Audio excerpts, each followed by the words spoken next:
Good morning दोस्तों। मैं आज फिर स्वागत करता हूं आपका हमारे इस यूट्यूब चैनल पे जिसका नाम है जीएस क्लब। तो दोस्तों आज हम लोग आए हैं, जैसा कि आपको पता है कि हमने एक बिहार एसआई के लिए हम एक सेट लाए थे। उस सेट में हमने कहा था कि पहले एक जो पहला सेट का जो प्रथम भाग होगा उसमें क्वेश्चन नंबर 1 से लेकर 25 तक सॉल्व कराया जाएगा और उसे अच्छे से सॉल्व कराया जाएगा और उसमें क्वेश्चन का जो ऑप्शन होगा उससे रिलेट करके भी क्वेश्चन बना के सॉल्व किया जाएगा। तो 1 से 25 तक हमने बना दिया था। अगर आपने नहीं देखा है तो हमारे प्लेलिस्ट में जाके पीछे चैनल पे जाके आप देख सकते हैं। ठीक है, अब आज वीडियो हमारा जो आया है नेक्स्ट वीडियो इसी का सेकंड पार्ट आया है।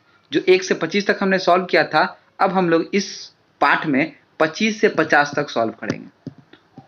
इस जो 25 क्वेश्चन है ये, इसमें हम लोग क्या करेंगे कि जो क्वेश्चन है उसका ऑप्शन से क्या क्वेश्चन बन सकते हैं, क्वेश्चन के बारे में डिटेल जानेंगे। तो वीडियो बहुत ही अच्छा होगा, अंत तक देखिएगा, मजा आएगा और अच्छा लगेगा तो लाइक कर दीजिएगा, सब्सक्राइब कर दीजिएगा और शेयर कर दीजिएगा अपने दोस्तों के साथ। तो चलिए दोस्तों अब स्टार्ट करते हैं बिना किसी देरी के। तो पहला क्वेश्चन क्या है हमारा आज का पहला क्वेश्चन है कि नाबार्ड की स्थापना किस समिति की सिफारिश पर की गई थी। ऑप्शन पहला क्या है दोस्तों, जानकी रमन समिति, दूसरा चलैया समिति, तीसरा सी रंगाराजन समिति, चौथा शिव रमन समिति। अब हमें जानना है कि इसका आंसर क्या होगा। तो इसका आंसर क्या है, इसका आंसर है दोस्तों शिव रमन समिति। शिव रमन समिति की सिफारिश पे ही नाबार्ड की स्थापना हुई थी। अब चलिए हम लोग कुछ नाबार्ड के बारे में जान लेते हैं, इससे जो क्वेश्चन आते हैं इंपॉर्टेंट। नाबार्ड का फुल फॉर्म क्या होता है दोस्तों। नाबार्ड का पहले फुल फॉर्म जानेंगे हम लोग। तो national bank for agriculture and rural development. N A से नेशनल हो गया दोस्तों, बी से बैंक हो गया, एंड ए से रूरल हो गया, आर डी से ए से एग्रीकल्चर हो गया दोस्तों, आर डी से रूरल डेवलपमेंट हो गया दोस्तों। तो ये रहा पूरा नाबार्ड का फुल फॉर्म। अब इसकी स्थापना कब हुई थी इसके बारे में जान लीजिए। तो नाबार्ड जो है इसकी स्थापना हुई थी 12 जुलाई 1982 को। 12 जुलाई 1982 को इसकी स्थापना की गई थी दोस्तों। और इसका मुख्यालय भी कभी कभी पूछ देता है कि इसका मुख्यालय कहाँ पे है दोस्तों। तो इसका मुख्यालय है मुंबई में। मुंबई में इसका मुख्यालय है। तो ये रहा पूरा डिटेल इस क्वेश्चन का। चलिए अब दूसरे क्वेश्चन पे हम लोग आते हैं। नेक्स्ट क्वेश्चन क्या है हम लोग का, निम्नलिखित में से कौन सा भारत में मुद्रास्फीति के प्राक्कलन का सबसे प्रचलित माप है। अब कौन सा ऑप्शन इसमें क्या क्या है दोस्तों, ऑप्शन देखेंगे हम लोग। तो ऑप्शन है मूल्य सूचकांक, थोक मूल्य सूचकांक, उपभोक्ता मूल्य सूचकांक और औद्योगिक वस्तुओं का मूल्य सूचकांक। ये 4 ऑप्शन है दोस्तों। तो इसका आंसर क्या होगा दोस्तों, इसका आंसर होगा बी, थोक मूल्य सूचकांक। देखिए दोस्तों मैं हर एक क्वेश्चन पे आपको 2 से 5 सेकंड का या उसी के बीच में एक गैप दूंगा कि आप उसको पॉज कर सके वीडियो को और आंसर खुद से मार सके। तो मैं थोड़ा सा हर एक क्वेश्चन का जो आंसर बताऊंगा उसमें थोड़ा सा पॉज लेके बताऊंगा क्योंकि आप उस क्वेश्चन को आप भी मार सके इसलिए। तो इसका आंसर क्या हो गया 27 का हो गया थोक मूल्य सूचकांक। थोक मूल्य सूचकांक के बारे में थोड़ा जान लें। जैसे एक्चुअली ये जो है ये इकोनॉमिक्स का पार्ट है, तो आपको ये समझने के लिए इकोनॉमिक्स का कुछ बेसिक जो स्ट्रक्चर है वो समझना पड़ेगा। तो इकोनॉमिक्स का भी क्लास हमारे चैनल पे आएगा, आप जाइएगा देखिए उस वीडियो को, आपको समझ में आ जाएगा क्या है क्या नहीं है। तो इसके बारे में कुछ बेसिक मैं बता देता हूँ कि जो पहला थोक मूल्य सूचकांक है वो कब शुरू हुआ था। तो ये शुरू हुआ था 10 जनवरी 1942। 10 जनवरी 1942 को ये पहला थोक मूल्य सूचकांक प्रारंभ हुआ था उस समय। तो अब जबकि आप अब ये समझेंगे कि अभी का क्या आधार है। तो अभी जो सूचकांक चल रहा है थोक मूल्य सूचकांक जो वर्तमान में चल रहा है उसका आधार वर्ष कब रखा गया है, 2011 से 2012 रखा गया है। और क्या है इसका थोक मूल्य थी का, इसका है 100 रुपए। चलिए अब नेक्स्ट क्वेश्चन पे आते हैं हम लोग। नेक्स्ट क्वेश्चन है क्वेश्चन नंबर 28। क्वेश्चन नंबर 28 है भारत में विदेशी विनिमय संचयन का रख रखाव किसके द्वारा किया जाता है। इस क्वेश्चन का मतलब है कि दोस्तों की जो विदेशी मुद्राएं आती है, विदेश से जो पैसे आते हैं उसका रख रखाव है, क्या कितने पैसे आए, कितने पैसे व्यय हुए, इसका रख रखाव या रेखा जोखा कौन रखता है। तो ऑप्शन क्या है दोस्तों, इसमें 4 ऑप्शन देख लीजिएगा। ऑप्शन में है भारतीय रिजर्व बैंक, भारतीय स्टेट बैंक, वित्त मंत्रालय या भारतीय आयात निर्यात बैंक। तो दोस्तों इसका आंसर जो है, इसका आंसर है क, भारतीय reserve bank, RBI, reserve bank of India. इसको बैंकों का बैंक भी कहा जाता है दोस्तों, क्योंकि क्वेश्चन पूछ देता है कि बैंकों का बैंक किसे कहा जाता है, तो रिजर्व बैंक ऑफ इंडिया। अब जान लें कि रिजर्व बैंक ऑफ इंडिया की स्थापना कब हुई थी। तो इसकी स्थापना हुई थी दोस्तों 1 अप्रैल 1935, 1 अप्रैल 1935 को इसकी स्थापना हुई थी। और इस कभी-कभी ये भी पूछ जाता है कि रिजर्व बैंक की स्थापना हुई थी वो क्यों, कौन से अधिनियम के तहत हुई थी। तो 1935 के अधिनियम के तहत इसकी स्थापना हुई थी। 1935 के अधिनियम के तहत इसकी स्थापना किसकी, RBI की स्थापना हुई थी दोस्तों। और इसके पहले जो अध्यक्ष बने थे, जो गवर्नर बने थे, उनका नाम क्या है, क्योंकि ये भी पूछ देता है। तो उनका नाम है Owen Smith, sir Osborne Smith, Osborne Smith, sir Osborne Smith इसके प्रथम गवर्नर हुए। और प्रथम भारतीय गवर्नर, स्वतंत्रता के बाद प्रथम भारतीय गवर्नर कौन हुए, तो CD Deshmukh, CD Deshmukh, CD Deshmukh इसके प्रथम भारतीय गवर्नर हुए थे, किसे, RBI के। और इसके आपको मुख्यालय तो पता ही है, मुंबई हो दोस्तों, मुंबई इसका मुख्यालय है। आते हैं नेक्स्ट क्वेश्चन पे दोस्तों, 29 नंबर। रिजर्व बैंक, भारतीय रिजर्व बैंक का लेखा वर्ष है। अब लेखा वर्ष मतलब कौन से इसका एंडिंग ईयर होता है, मतलब एक साल में एक समय सीमा निर्धारित की गई है कि इतने साल से शुरुआत होगी, इतनी इस महीने से शुरुआत होगी और इस महीने में एंड होगा। तो ऑप्शन देख लीजिए। इसका पहला ऑप्शन 1 अप्रैल से 31 मार्च, 1 जनवरी से 31 मार्च, फिर उसके बाद 1 जुलाई से 30 जून, और इनमें से कोई नहीं। तो इसका आंसर क्या होगा दोस्तों, तो इसका आंसर होगा सी, 1 जुलाई से 30 जून। 1 जुलाई से स्टार्ट होता है और 30 जून तक चलता है, इसका अंतिम महीना माना जाता है भारतीय रिजर्व बैंक का। अब इसके बारे में हम लोग तो पहले जान चुके हैं भारतीय रिजर्व बैंक के बारे में कि 1935 के अधिनियम के द्वारा बना। 1 अप्रैल 1935 को मुख्यालय दिल्ली, प्रथम जो गवर्नर हुए थे ये सर ऑसबोर्न स्मिथ हुए थे। प्रथम भारतीय गवर्नर कौन हुए थे, सीडी देशमुख। ये रिवीजन के लिए मैंने बता दिया। अब आते हैं नेक्स्ट क्वेश्चन जो है, नेक्स्ट क्वेश्चन है सेबी का प्रमुख कार्य है। सेबी का प्रमुख क्या कार्य है, ऑप्शन क्या है, बीमा पॉलिसी का मॉनिटरिंग करना, पूंजी बाजार में निवेशकों के हितों की रक्षा करना, दूरसंचार नीति जारी करना, और इनमें से कोई नहीं।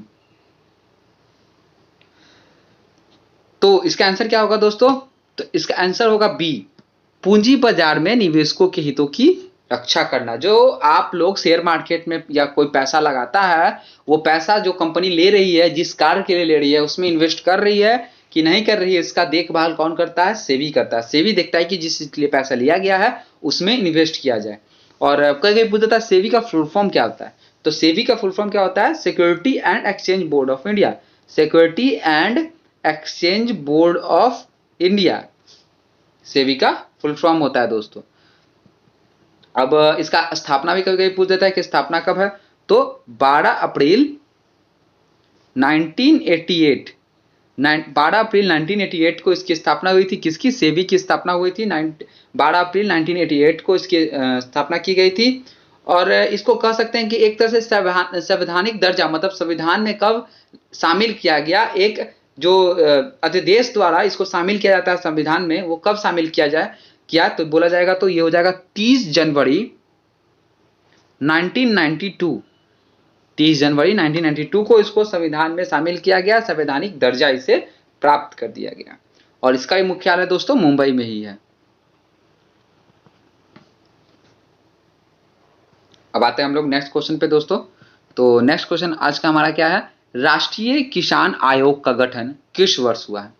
अब राष्ट्रीय किसान आयोग, इसका गठन किस वर्ष हुआ है, और 2003, 2004, 2005, 2006।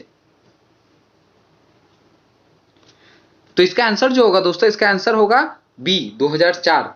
राष्ट्रीय किसान आयोग का गठन जो है वो जनवरी 2004 में हुआ था, जनवरी 2004 में हुआ था। और इसके प्रथम अध्यक्ष जो थे उस समय कौन थे, सोमपाल, सोमपाल इसके प्रथम अध्यक्ष हुए, किसके, राष्ट्रीय किसान आयोग के। और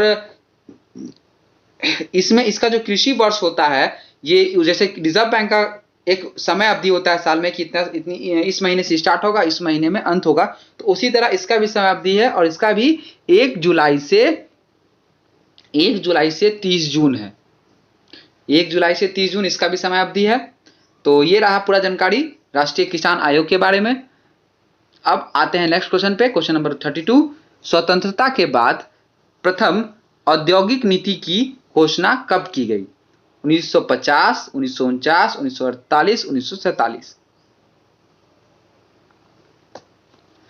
तो इसका आंसर क्या होगा दोस्तों? इसका आंसर होगा 1948। 1948 को उस समय के तत्कालीन केंद्रीय उद्योग मंत्री जो थे वो थे डॉक्टर श्यामा प्रसाद मुखर्जी। डॉक्टर श्यामा प्रसाद मुखर्जी उस समय के तत्कालीन उद्योग मंत्री थे। उन्हीं के द्वारा प्रथम औद्योगिक नीति की घोषणा की गई थी। और ये घोषणा कब की गई थी? ये घोषणा की गई थी 6 अप्रैल 1948 को। 6 अप्रैल 1948 को इसकी घोषणा की गई थी। तो इसी चलते इसका आंसर क्या होगा दोस्तों? सी इसका आंसर होगा 1948। नेक्स्ट क्वेश्चन, निम्न में से कौन सी कंपनी महारत्न नहीं है? अब महारत्न कौन सी कंपनी नहीं है? तो ऑप्शन क्या है दोस्तों? ONGC, IOC, MTNL और कोल इंडिया लिमिटेड। तो इसका आंसर क्या होगा दोस्तों? इसका आंसर होगा सी, MTNL। MTNL इसका आंसर होगा। MTNL जो है ये महारत्न कंपनी नहीं है। कोई भी कंपनी महारत्न कंपनी है या नहीं है, इसका निर्धारण किस पे किया जाता है दोस्तों? तो सरकार द्वारा कुछ दिशा निर्देश दिए गए हैं कि इस आधार पे ही जो खड़ा होगा इस आधार पे उसी को महारत्न कंपनी का ओहदा मिलेगा। तो उसमें क्या है कि वार्षिक टर्नओवर जो होता है कंपनी का वो 20,000 करोड़ से अधिक होना चाहिए। और ये जो 20,000 करोड़ ये जो वार्षिक है ये लगातार 3 वर्षों तक मिनिमम होना चाहिए। उसी कंपनी को महारत्न कंपनी का दर्जा मिलेगा। और इसमें ONGC, IOC और कोल इंडिया लिमिटेड है, बट MTNL नहीं है। तो इसका आंसर क्या होगा? MTNL। आते हैं नेक्स्ट क्वेश्चन पे दोस्तों, 34 नंबर। वर्तमान में विश्व व्यापार संगठन के कितने सदस्य हैं? अब वर्तमान में विश्व व्यापार संगठन के कितने सदस्य हैं दोस्तों? ऑप्शन है 164, 165, 166, 167। इसका आंसर क्या होगा दोस्तों? इसका आंसर होगा 164। 164 मेंबर है अभी तक WTO, वर्ल्ड ट्रेड ऑर्गेनाइजेशन, विश्व व्यापार संगठन। और जो अभी 164वां इसका जो देश बना है, जो सबसे लास्ट में, वो बना है अफगानिस्तान। अभी जो न्यूनतम 164वां देश बना है वो अफगानिस्तान बना है। और इसकी जब स्थापना के पूरे बारे में पूछ जाए कि वर्ल्ड ट्रेड ऑर्गेनाइजेशन जो है WTO का गठन कब हुआ था? तो WTO का गठन हुआ था 1 जनवरी 1995 को इसका गठन हुआ था। और इसका मुख्यालय भी पूछ देता है, बहुत बार क्वेश्चन पूछ देता है। तो इसका मुख्यालय WTO का कहाँ है? जनेवा इसका मुख्यालय है। तो इसका गठन कब हुआ था? गठन हुआ था 1 जनवरी 1995 को और इसका मुख्यालय क्या है? जनेवा। तो ये रहा इसके बारे में दोस्तों। अब आते हैं नेक्स्ट क्वेश्चन पे हम लोग का, 33 नंबर। कौन सी समिति बैंकिंग सुधार से संबंधित है? बैंकिंग सुधार से कौन सी कंपनी संबंधित है? तो पहला ऑप्शन है जानकी रमन समिति, नरसिम्हन समिति, M तारापोर समिति, राजा चलैया समिति। तो इसका आंसर क्या होगा दोस्तों? तो इसका आंसर होगा नरसिम्हन समिति। बैंकिंग सुधार के लिए कौन सा समिति है? तो नरसिम्हन समिति से ही जो इसके सजेशन दिए गए थे उसके आधार पर ही बैंकिंग सुधार किए गए थे। तो इसका आंसर होगा नरसिम्हन समिति। अब इसमें एक दो और समिति है जिसे राजा चलैया समिति इंपॉर्टेंट है, ये इसके बारे में बताना चाहूंगा। ये किस लिए? कर सुधार के लिए। तो कर सुधार के लिए कभी कभी पूछ जाता है कि कर सुधार के लिए कौन सी समिति है? तो राजा चलैया समिति कर सुधार के लिए अपनाया गया था। अब आगे बढ़ते हैं नेक्स्ट क्वेश्चन पे हम लोग दोस्तों। तो नेक्स्ट क्वेश्चन है भारत के किस राज्य का समुद्री तट सबसे अधिक लंबा है? सबसे अधिक लंबा तट किसका है? ऑप्शन है आंध्र प्रदेश, महाराष्ट्र, तमिलनाडु और गुजरात। तो इसका आंसर होगा दोस्तों सी, गुजरात। जो गुजरात जो क्षेत्र है हमारा, ये भारत का गुजरात जो क्षेत्र है, यही सबसे बड़ा इसका तट रेखा है। और सीधी लंबी तट रेखा के बारे में बात करेंगे तो यहाँ पे आंध्र प्रदेश पड़ता है, उसकी सबसे लंबी तट रेखा है। सबसे बड़ी तट रेखा इसकी मतलब कि दूरी में सबसे बड़ी कौन है, गुजरात की। और सीधाई में अगर लंबत लिया जाए तो उसमें सबसे लंबी तट रेखा किसकी है, साउथ में सबसे लंबी, तो ये हो जाएगा आंध्र प्रदेश की, आंध्र प्रदेश। चलिए अब नेक्स्ट क्वेश्चन आते हैं दोस्तों। नेक्स्ट क्वेश्चन है, भारत में कितने राज्य तट रेखा से लगे हैं? तो भारत में कितने राज्य तट रेखा से लगे हुए हैं? ऑप्शन है दोस्तों 10, 9, 8, 7। चलिए इसका आंसर क्या होगा दोस्तों? तो इसका आंसर है हमारा क्वेश्चन 37 का आंसर है बी। बी में क्या, 9 राज्य। अब 9 राज्य कैसे कैसे लगे हुए हैं, तो जैसे हम लोग देखेंगे तो 9 राज्यों में, तो 9 राज्यों में जो राज्य हैं वो जो लगे हुए हैं तट रेखा से, वो कौन कौन है? तो वो है गुजरात, महाराष्ट्र, गोवा, कर्नाटक, केरल, तमिलनाडु, आंध्र प्रदेश और उड़ीसा और पश्चिम बंगाल।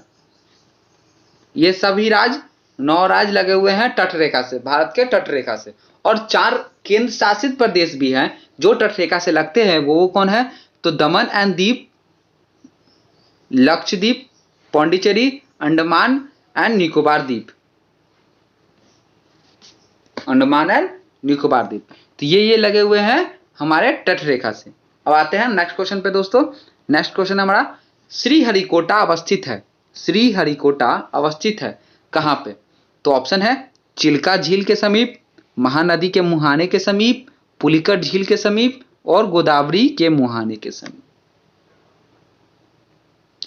तो श्रीहरिकोटा जो है वो सबको पता है कि वो आंध्र प्रदेश में है, और आंध्र प्रदेश में ही पुलिकट झील, जो पुलिकट झील है, इसी के समीप में श्रीहरिकोटा द्वीप अवस्थित है। और ये द्वीप बहुत फेमस है। ये द्वीप, इसी द्वीप पे सतीश धवन अंतरिक्ष केंद्र भी है, सतीश धवन अंतरिक्ष केंद्र भी है, जहां से अभी चंद्रयान 2 लॉन्च किया गया था दोस्तों। तो ये भी याद रखिएगा, इंपॉर्टेंट क्वेश्चन है। कौन? पुलिकट झील के समीप श्रीहरिकोटा अवस्थित है। श्रीहरिकोटा में क्या? सतीश धवन अंतरिक्ष केंद्र। आते हैं नेक्स्ट क्वेश्चन पे दोस्तों। निम्नलिखित में से कौन सा एक प्रवाल द्वीप है? प्रवाल द्वीप मतलब कि एक कोरल आइलैंड या कोरल द्वीप कह सकते हैं दोस्तों, जो अवसादों से मिलके बनता है, जो एक प्रकार के फंगी होते हैं, एक प्रकार के होते हैं जिनके मरने से उनके ऊपर व्हाइट रंग का चूना जम जाता है, सतह के रूप में जम जाता है, उसी को प्रवाल कहते हैं या फिर उसको कोरल लीफ कहते हैं। तो इसका ऑप्शन क्या है? तो ऑप्शन है न्यूमूर, कार निकोबार या अंडमान या लक्षद्वीप। तो 39 का इसका आंसर क्या होगा दोस्तों? इसका आंसर होगा लक्षद्वीप। लक्षद्वीप जो है हमारे, ये अरब सागर में अवस्थित है। भारत का ये है, इधर अरब सागर है और इधर हिंद महासागर है, बंगाल की खाड़ी है, इसके नीचे हिंद महासागर, हिंद महासागर है, ये बंगाल की खाड़ी है, यहीं पे है लक्षद्वीप। और ये लक्षद्वीप कोरल लीफ है। और ये जो कोरल लीफ है, इसका कुल क्षेत्रफल अगर हम लोग पूछ दे, ये तो इसका क्या है? 32 वर्ग किलोमीटर।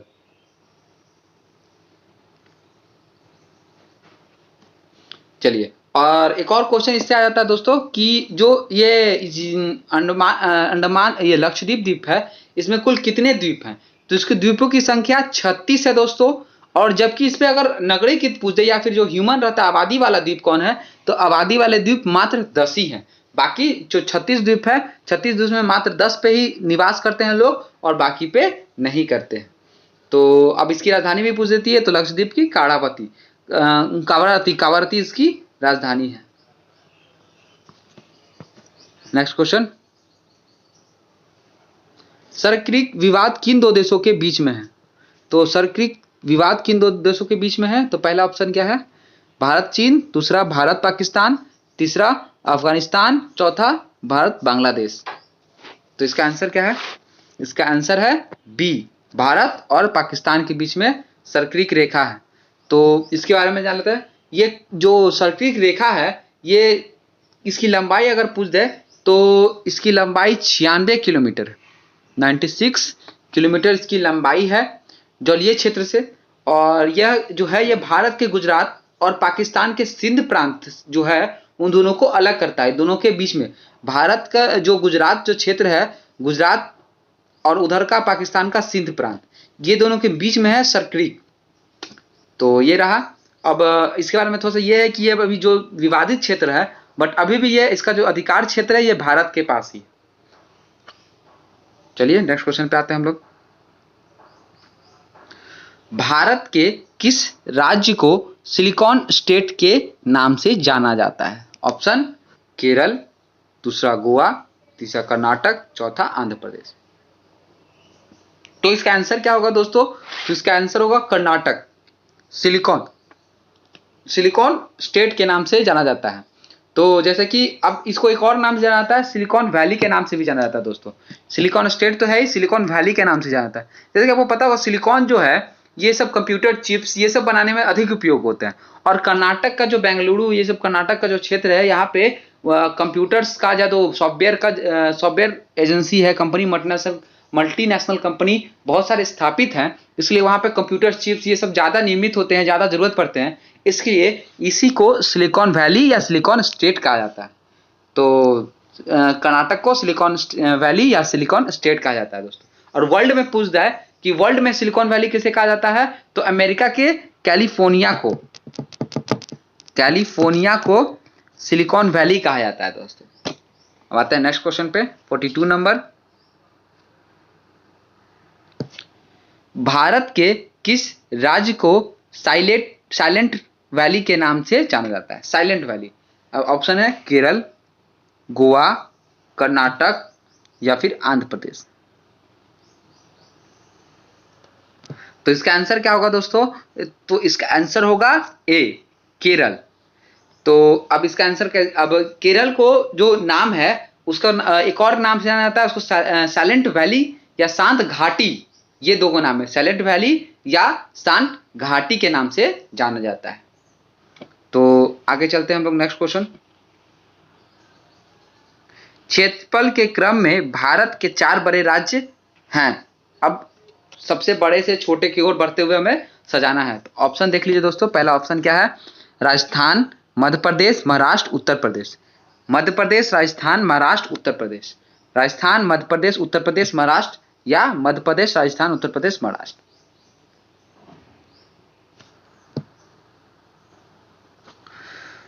तो देखते हैं आंसर क्या होगा दोस्तों। तो इसका आंसर होगा ए। कौन? सबसे पहले राजस्थान, उसके बाद मध्य प्रदेश, उसके बाद महाराष्ट्र, उसके बाद उत्तर प्रदेश। ये रहा सबसे बड़ा राजस्थान, उसके बाद मध्य प्रदेश, फिर महाराष्ट्र, फिर उत्तर प्रदेश। ये रहा सही क्रम दोस्तों और इसका आंसर होगा ए, 43 का ए। क्वेश्चन नंबर 44 पे आते हैं। कौन सा राज्य उत्तर पूर्व राज्यों की 7 बहनों का भाग नहीं है? अब जैसे कहा जाता है उत्तर पूर्व में 7 सिस्टर्स, तो उस 7 सिस्टर में कौन सा एक सिस्टर्स नहीं है? ऑप्शन क्या है? मेघालय, फिर उसके बाद है पश्चिम बंगाल, फिर अरुणाचल प्रदेश और त्रिपुरा। तो जो 7 सिस्टर्स है दोस्तों उसमें कौन कौन आते हैं दोस्तों? तो 7 सिस्टर में आते हैं असम, मेघालय, मिजोरम, त्रिपुरा, मणिपुर, नागालैंड, अरुणाचल प्रदेश। अब इस 7 सिस्टर में कहीं पश्चिम बंगाल नहीं आता है दोस्तों। पश्चिम बंगाल बिहार के साइड इस तरफ आ जाता है, तो पश्चिम बंगाल इसका करेक्ट आंसर होगा। नेक्स्ट क्वेश्चन आते हैं 45 नंबर दोस्तों। कौन सी जनजाति दिवाली को शोक का त्योहार मानती है? ऑप्शन खासी, मुंडा, थारू या झील। तो इसका आंसर क्या होगा दोस्तों? तो इसका आंसर होगा सी, थारू।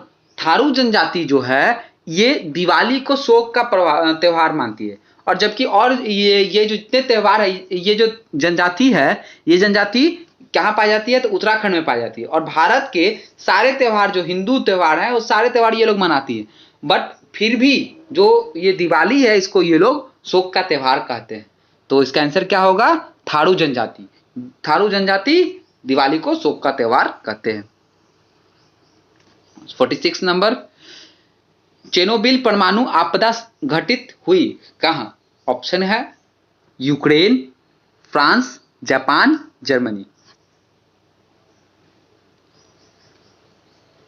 इसका आंसर क्या होगा दोस्तों? तो इसका आंसर होगा ए, यूक्रेन। यूक्रेन में चेर्नोबिल परमाणु संयंत्र जो रिएक्टर था उसमें संख्या नंबर जो चौथा नंबर का रिएक्टर था उसमें बहुत बड़ी परमाणु दुर्घटना हुई थी और इसी दुर्घटना को हुआ था कहाँ? यूक्रेन में। और ये कब हुआ था दोस्तों? ये भी आ जाएगा। तो 26 अप्रैल 1986 को ये दुर्घटना हुई थी यूक्रेन में। तो याद रखिएगा दोस्तों 26 अप्रैल 1986 को यूक्रेन में यह घटना हुई थी।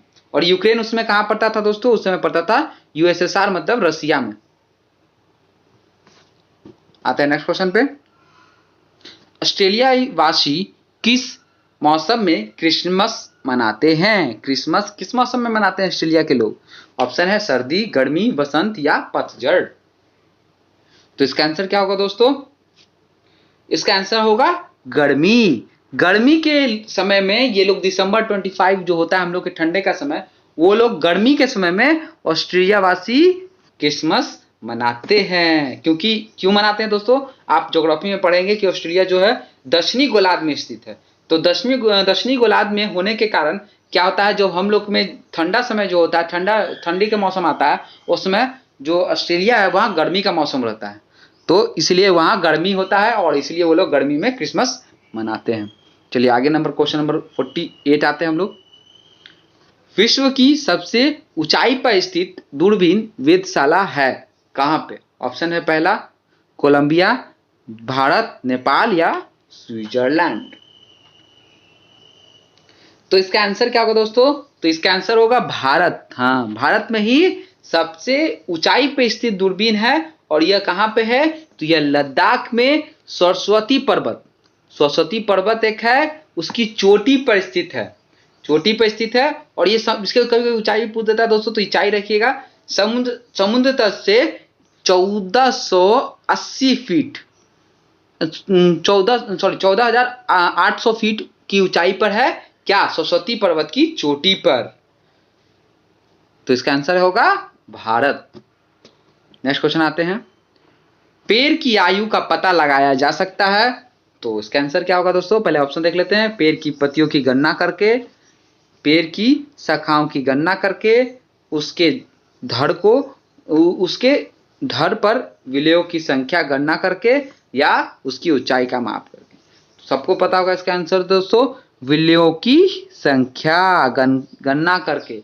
जो विलय होते हैं पेड़ के ऊपर, जो उनके तने के ऊपर, छाल के ऊपर होता है एक विलय, एक परत होती है, उस विलय की गणना करके हम उसकी आयु निकाल सकते हैं।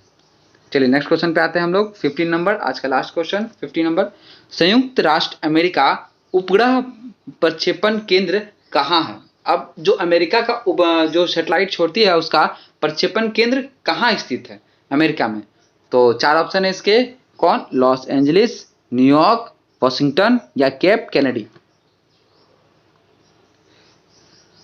तो इसका आंसर क्या होगा दोस्तों? तो इसका आंसर है केप कैनेडी। केप कैनेडी कहाँ स्थित है? तो अमेरिका के फ्लोरिडा एक शहर है फ्लोरिडा, वहीं पे केप कैनेडी स्थित है। और केप कैनेडी से ही जो अंतरिक्ष यान है या उपग्रह है, इन सबको अंतरिक्ष के लिए छोड़ा जाता है। तो इसका आंसर क्या होगा? Cape Kennedy. तो ये रहा आज का 25 से 50 तक का क्वेश्चन दोस्तों। उम्मीद है कि आप लोगों को समझ में आया होगा। थोड़ा सा मुझे बोलने में प्रॉब्लम हो रहा है, थोड़ा सा मैं नया भी वीडियो बना रहा हूँ तो इससे थोड़ा सा प्रॉब्लम हो रहा है। तो कोई नहीं दोस्तों, धीरे धीरे आगे बढ़ के हम लोग अच्छे इसको सुधार कर लेंगे। तो अगर आपको ये पसंद आया हो, अच्छा लगा हो जानकारी, तो कृपया इस वीडियो को लाइक करें, शेयर करें और हमारे चैनल जीएस क्लब को सब्सक्राइब करें। Thank you.